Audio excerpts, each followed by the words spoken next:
হঠাৎ আপনাকে এক ডাক্তার রিপোর্ট দিয়ে বলল আপনি মাত্র 30 দিন বাঁচবেন, আপনার ক্যান্সার হয়েছে, এখন আপনার শেষ স্টেজ যাচ্ছে। এটা শুধু আপনি জানেন, আপনার পরিবার কিংবা বন্ধু বান্ধবরা কেউ জানে না।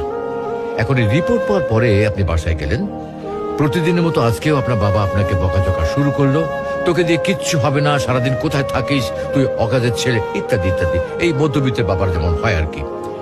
তখন কি প্রতিদিনের মতো আজও আপনি তর্ক করা শুরু করবেন, নাকি প্রাণ ভরে বাবার বকাগুলো শেষবারের মতো আরেকবার শুনে নেবেন?